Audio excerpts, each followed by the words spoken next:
I've been crucified with Christ, and I no longer live, but Christ lives in me.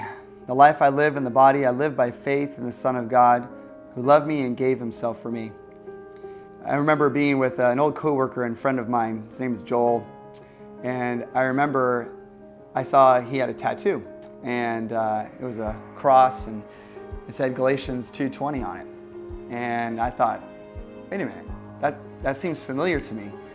And I said, hey, well, what's that verse on your shoulder? And he said, oh, I'm crucified in Christ. And I finished the rest of the verse. And he went, wow, you know that verse? And I said, well, I know the song.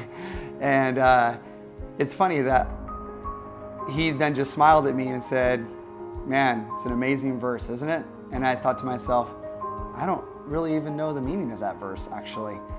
And that really compelled me and struck me that I didn't really understand what I was singing. You ever had a situation where somebody's done something so great for you and you never really think you can repay them for that? And the first part of that verse, I feel like, yeah, I'm crucified in Christ, I've been buried in Christ, and I'm baptized in his name, and I believe that he is the Son of God and who gave himself for me. But to know that the life I live should be for him, that's a really hard thing, because so often I'm living for myself, and I have to reconcile that pretty much every day, because I try to do it on my own, and that's really hard because I don't think that I'm living up to it.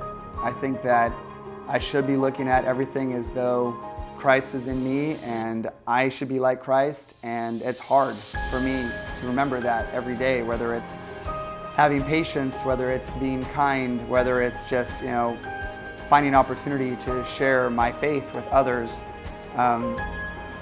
It's hard for me. But there is confidence that I have, and that confidence really is in the fact that at the end of the verse it says, I live by faith in the Son of God who loved me and gave himself for me. Because God knows that I'm going to have these struggles. And knowing those things, knowing my faults, knowing my struggles, he would do it again. And that is humbling, and that's encouraging, because I can start not just every day anew, but every situation anew. And I can just remember that my slate is wiped clean, and he died so that that can be the case.